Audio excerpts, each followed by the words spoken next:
Hey guys, it's Super here, coming at you with hopefully a new series here on the channel where I just get out and drive and give you guys an update, answer some of you guys' questions, and I would say listen to music, but I don't really have any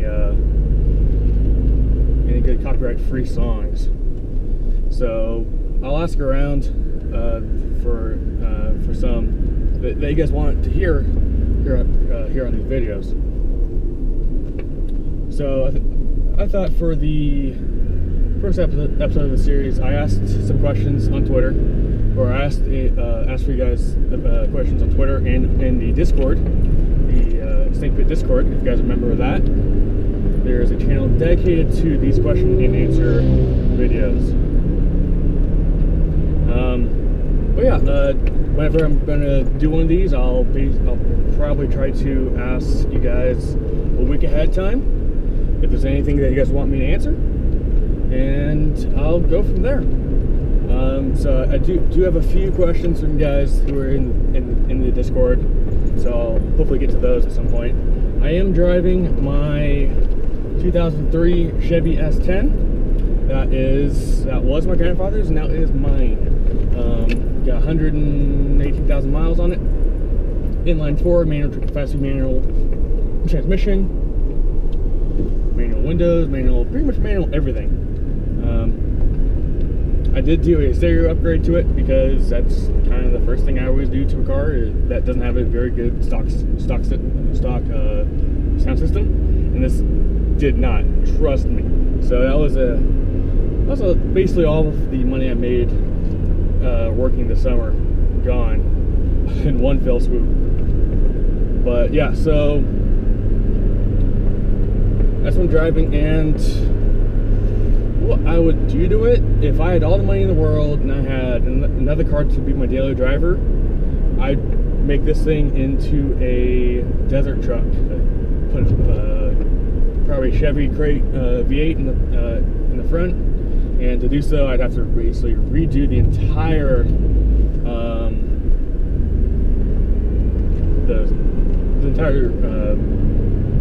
drivetrain for this thing, because this thing stock with this inline 4, when it was brand new, this thing came with 120 horsepower. Now it feels like it barely has 100.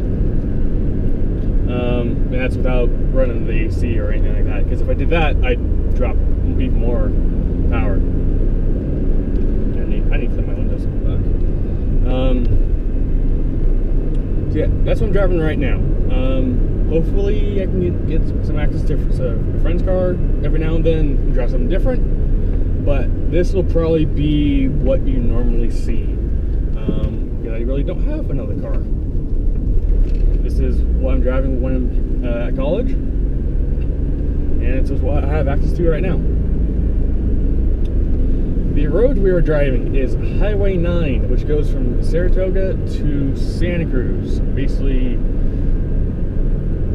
yeah, it goes from Highway 85 in San Jose to Highway 1 on the coast. So yeah, I'm in the Bay Area right now. I probably should have done second there. As to why you can't see my face, I only have one camera, so I figured that rather than looking at my face and what you guys do so much when I'm streaming, when I'm doing other videos, I thought you guys would rather see the road, and yeah. So this is the goal for this series. Like I said, is to answer you guys' questions, keep you guys updated, and also to show you some of my favorite roads. I may have to go out and drive a while to get to some of these roads from where I'm located, but to me, it's well worth it. Depending on the season, I might have to get even a different car, because this thing has rear-wheel drive, and that is pretty much it. No four-wheel drive for this little two-seater.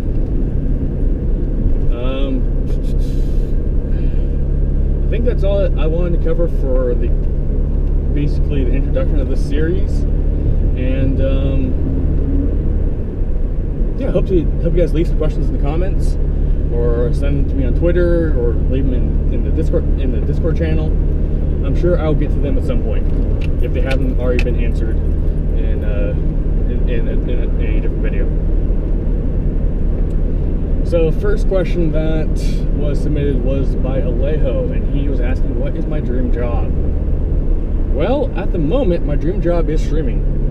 I absolutely love it. Have a blast doing it. Love hanging out with you guys. But I know that really isn't financially feasible. So I'll probably end up being in civil engineering and water resource. Hopefully somewhere in California, because I absolutely love it here, and I'll get to that later. But ideally right now, for where my mindset is right now, I'd like to end up somewhere around the Sacramento area, because when there is a family, I know that there are very good schools there. Land there it's not as expensive as it is down here, but it's getting there. But like I said, schools are great. And Tahoe, Lake Tahoe, which is one of my favorite places in the world,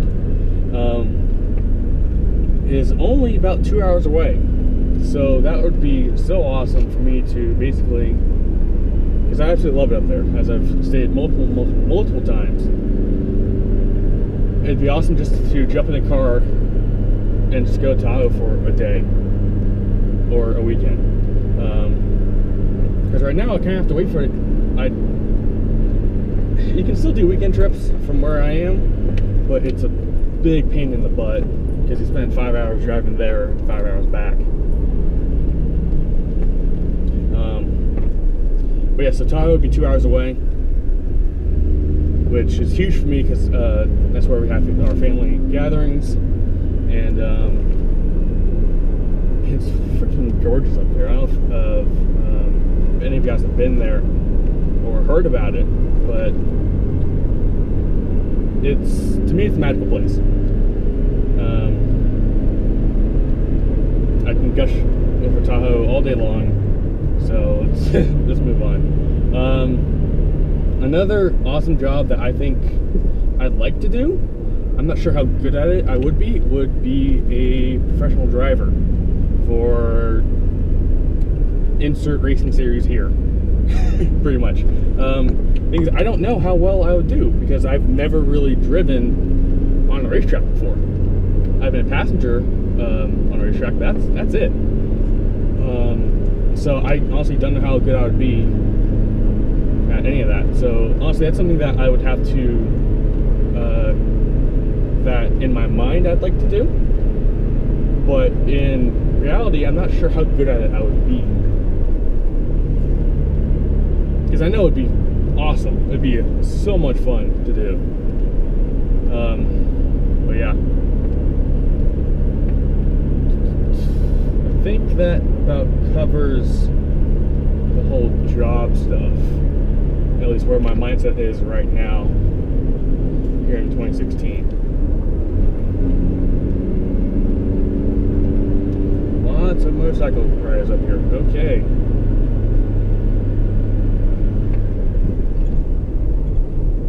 Moving on to the next question that I'll pull up as soon as I get out of this corner.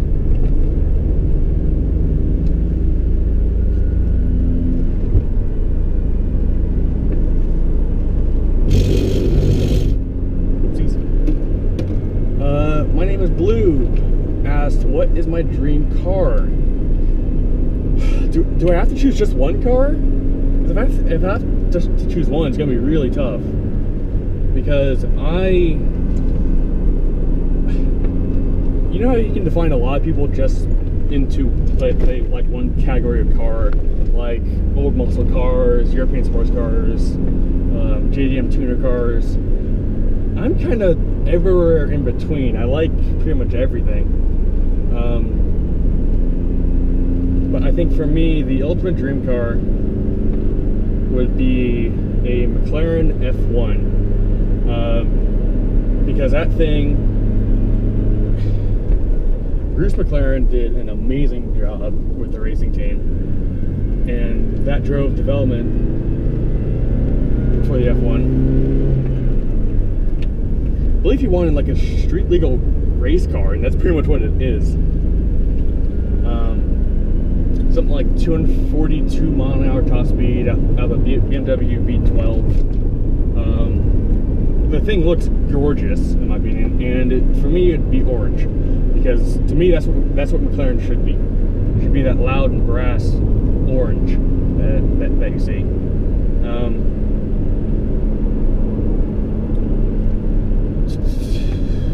And the seating arrangement in that car is quite interesting as well, for those of you who don't know what it is. So the driver sits in the middle, and then there are two passengers. There's one passenger to the left and one passenger to the right, and they both sit slightly behind where the driver sits.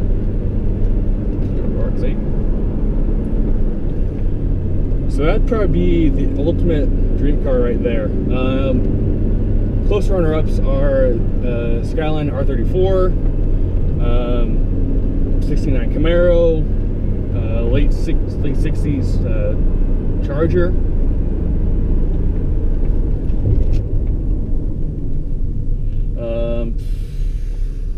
See what else is there. Subaru WRX STI. Go full on that thing. Go full rally.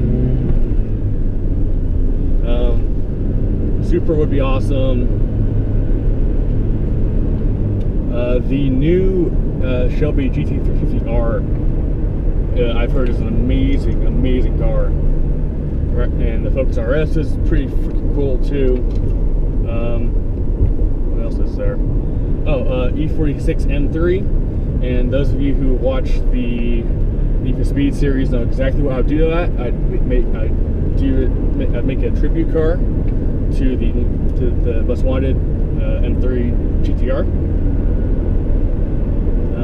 I would not want that Miata because I can't fit in it. I barely fit in this thing as it is, and that's the problem with me, is I'm 6'4", so I can't fit in most of these cars. Going over to Europe, any Ferrari, really. I think a Ferrari would be great. Another dream car. My dream garage is huge, by the way. Lamborghini, I'd say a Gallardo, or the Murcielago SV, or the Aventador, and also like the Veneno and all the special ones too would be pretty cool. Oh, if I got one huge car, kind of.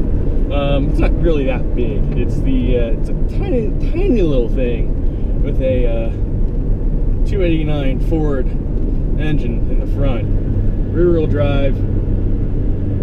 Of course, I'm talking about the Shelby Cobra. It's $1 million car. It's kind of hard not to say that you would want that in your garage.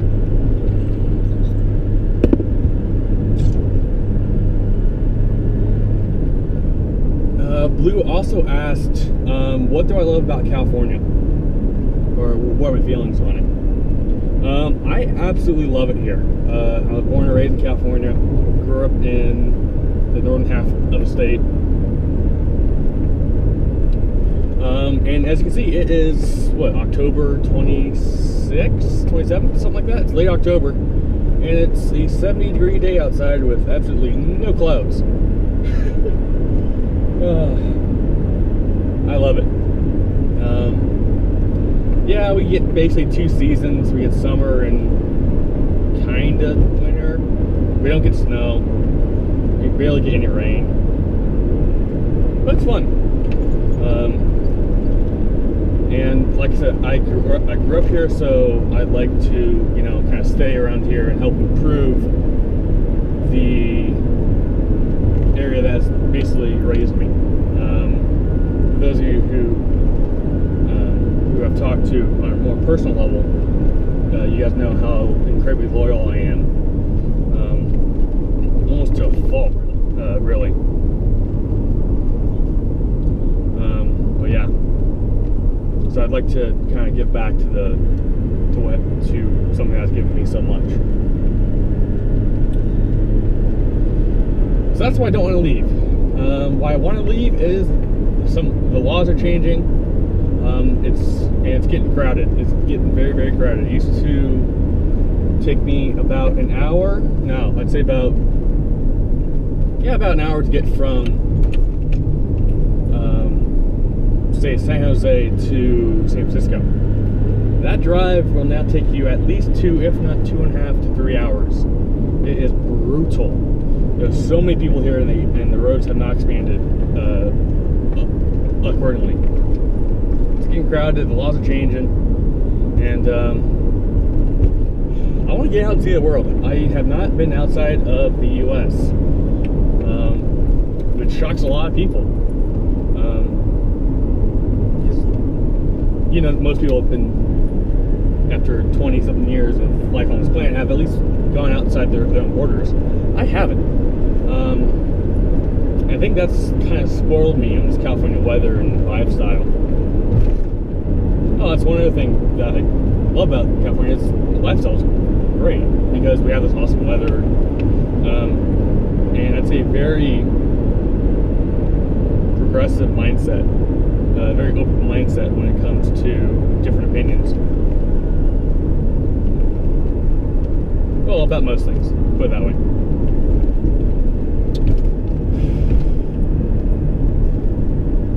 Okay, what else do you guys want to know?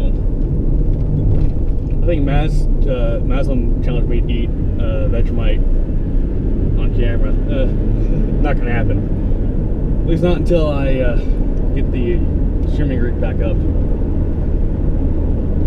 I'll have a little more control over that, about the situation that I'm in.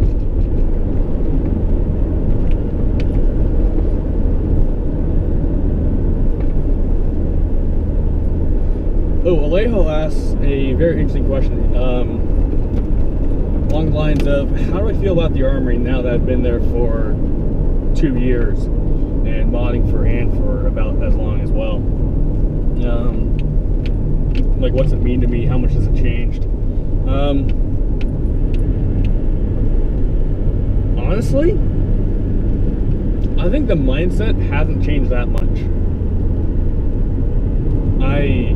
Yes, we have grown. I say we because I feel like I'm a member of the Army. I can say that. The Army has grown a lot in these past 2 years. And yet we still have the same mindset that we're always here for each other and that we support each other through no matter what.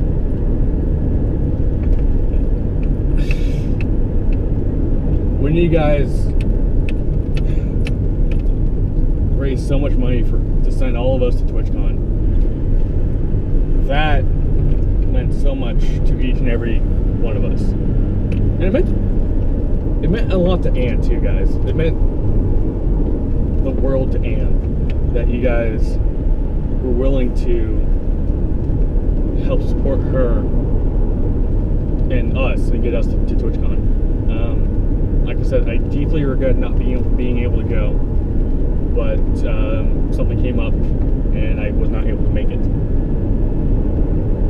Because I wanted to be there to thank each and every one of you guys personally for raising the money and helping Dan out, because it meant a lot to all of us. So I've said before, I'll say it again, thank you so much for doing that.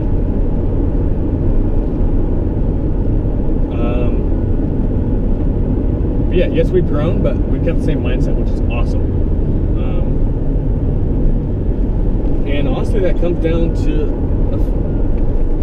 a lot of things. It comes down to the streamer, so Ann has to do, that's up to Ann, what community she wants to build. It's up to us mods to, I don't want to say enforce the community, I say more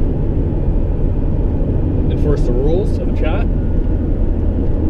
And it's up to you guys, and each and every one of you guys who are members of the Armory. It's up to you guys to, you know, welcome each new member in. And the amount of support that I got when I came back, because I took the summer off, because I'd work, and but every time I jump in stream, the amount of love and support that you guys give is unbelievable, absolutely incredible. I can't say enough on that.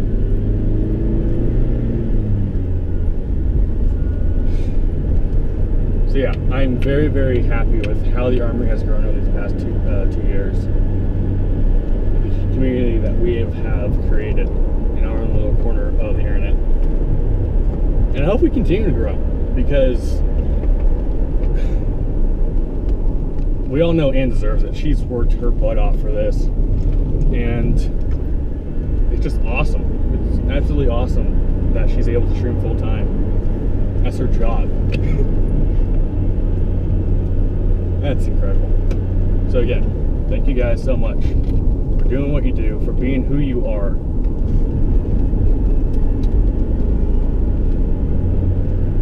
Really, it means the world to all of us on the mod team and the rest of us in chat.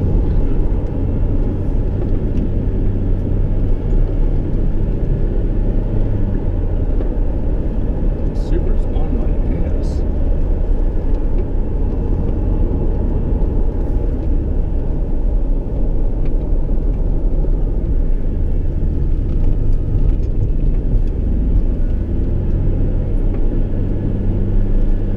Okay, I'm trying to focus on driving here.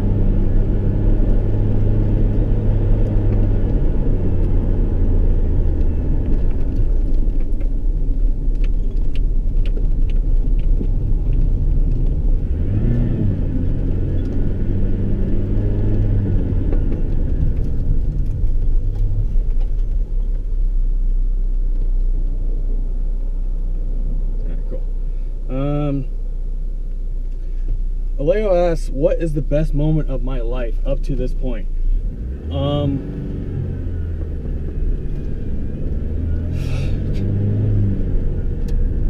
I honestly don't think I have one singular moment that I find is the best. I've had some trips that are absolutely awesome that I've gone with friends. Like this last housewifing trip that I went on with friends. I wasn't able to get any footage because I absolutely sucked this year at wakeboarding. But the trip that I was on, friends were awesome, and I had, honestly, some of the most fun I've had up at Lake Shasta. And it's because I was with a group of my good friends.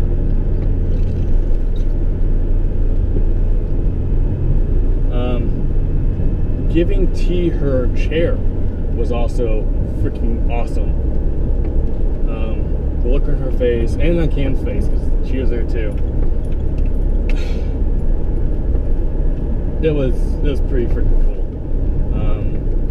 And getting to meet T and meet Cam and meet those of you who came to TwitchCon last year. Stone, Sledge, Tierlac. Told you, I'm blanking on a lot of people, and I do apologize. I'd have to look at the photo again.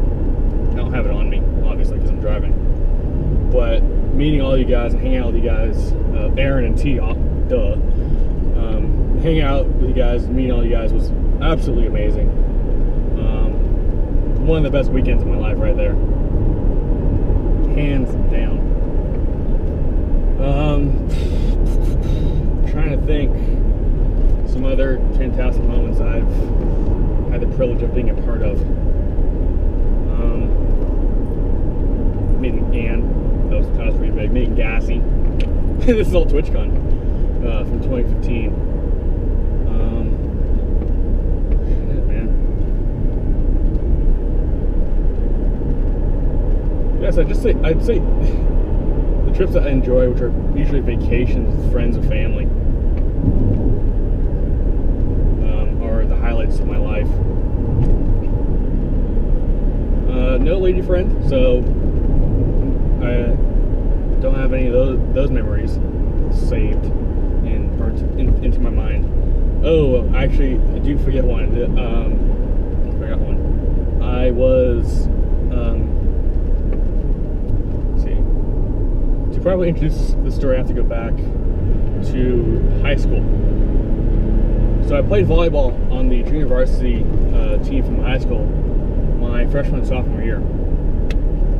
And then when junior year rolled around, I tried out for the varsity team, and I did not make the team. And based on how the program was built at the time, juniors were not allowed to play on junior varsity.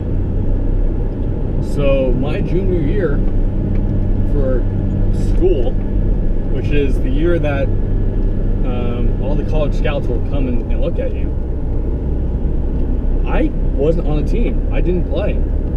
But that allowed me to go and help out the coach who coached me for my 13s and 14s year for Little League Baseball.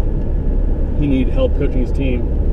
So I said, well, I have this semester off. Why don't I come and help out? And so I did. And that opened my eyes to the coach's perspective on a team.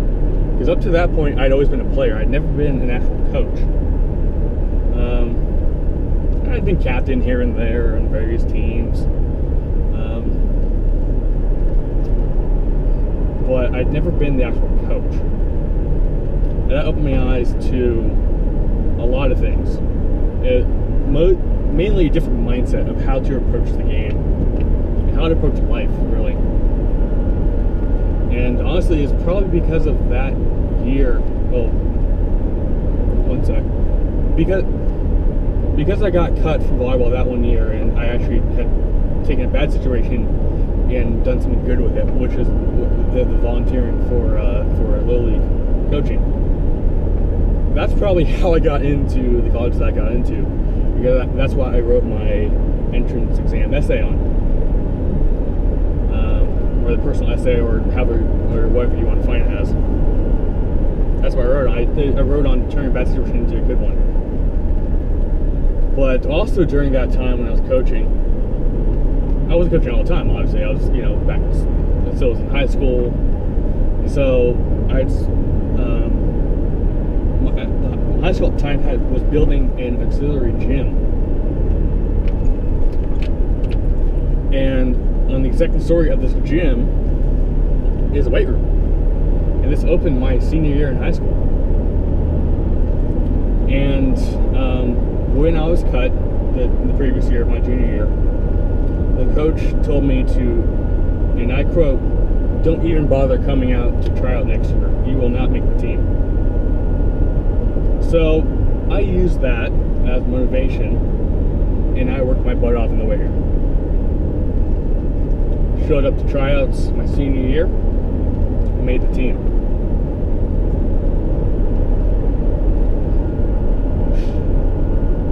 The first 3 matches of the season I did not play because we were gearing up for a volleyball tournament in Southern California.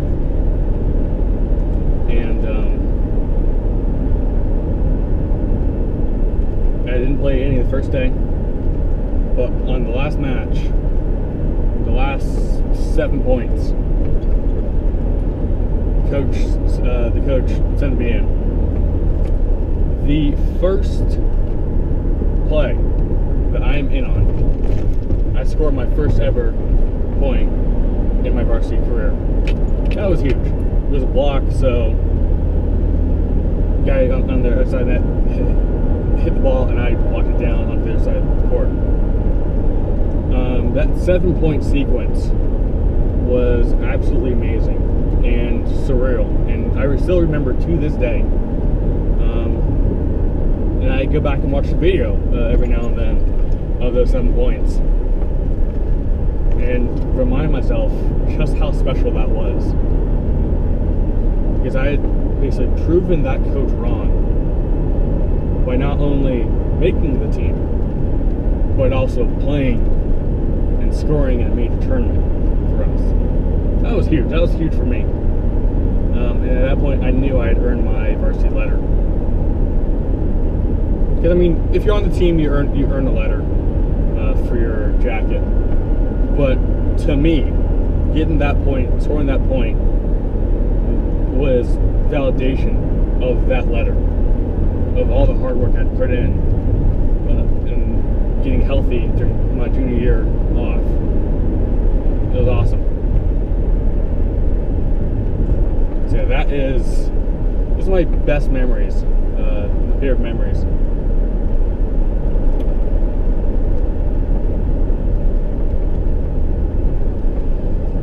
Blue asks, what are my favorite games as a kid? And, well, you've seen most of them. The PS2 series that I do, the PS2 games I've played on the channel, most of my favorite games.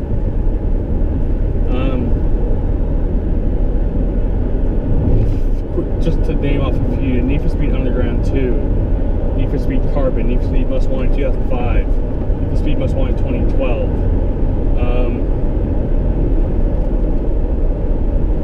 And Ace Combat 5, that was huge. I love that game. Uncharted 2 was awesome. Ratchet & Clank Tools of Destruction was another one. Uncharted 4 was pretty freaking cool. I would say I still have the mindset of a kid, so I can say that Uncharted 4 is still a favorite game.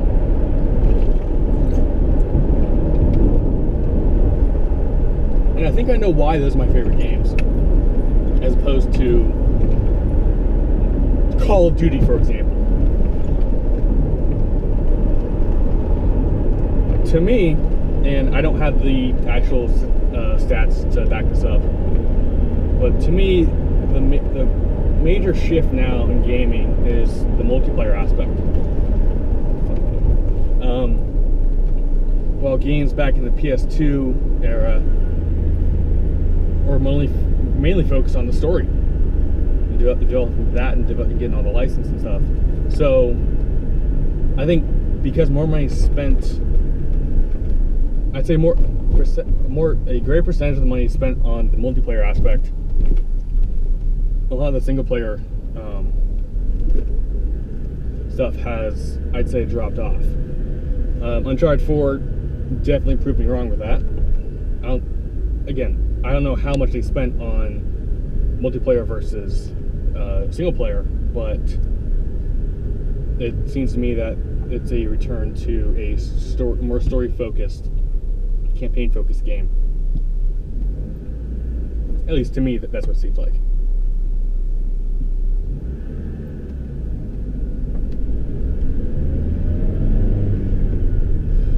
And I cannot wait to see how Ace Combat 7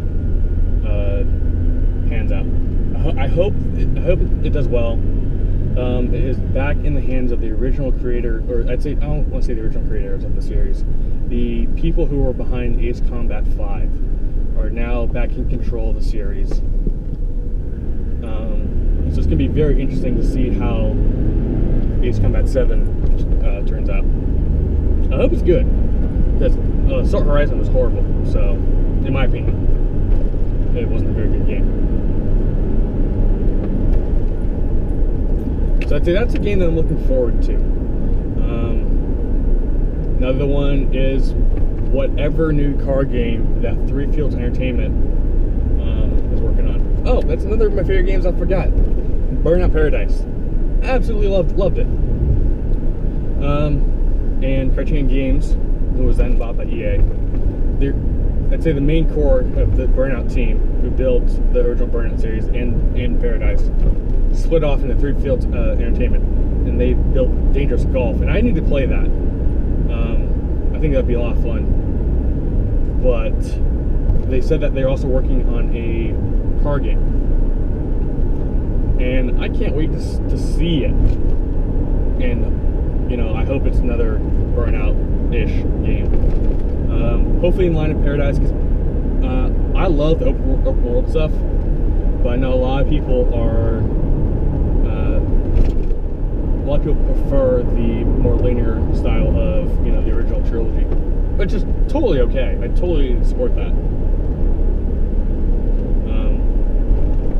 But I prefer the open world aspect of Paradise.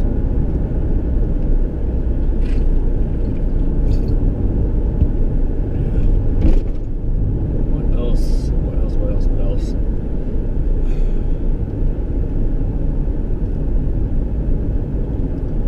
Ooh, Maz with the dangerous question. What are the best shenanigans I got into as a kid? Hate to break it to you, but I was a goody two-shoes throughout all of grade school. So I didn't get into a whole lot of trouble when I was in grade school. I've done some more stupid stuff now. For instance, this past Tahoe trip, took my cousin out skiing way too late. Way too late. By the time he finally dropped back behind the ski boat that we had rented, it was, I could barely see him back there. He was 50 feet back behind the boat, 55 feet back behind the boat, and we raced back to the dock, to the homeowner's pier, and tied up, and there was barely any light to see the pier. It was bad. That was stupid of us.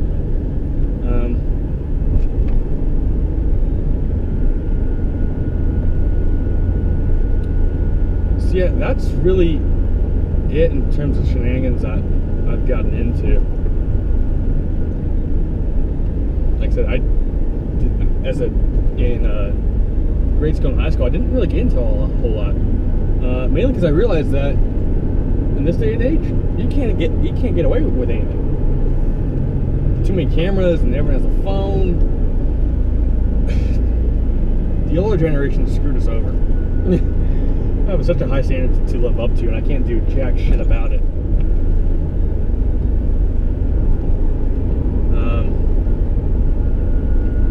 So that's all the questions that you guys sent in.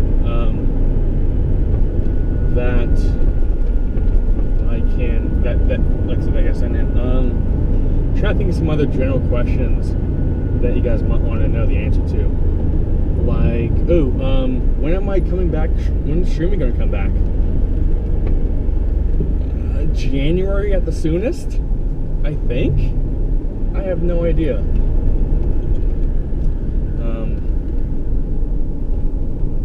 Like I said, hopefully January. It really depends on how well I do right now in college. Because I left both the PS4 and the PC at home, so I have to focus more on college and my grades. So that's why I haven't seen any gameplay up on the channel, Twitch and YouTube channel. But what else? Covered the car, covered what I want to do the series.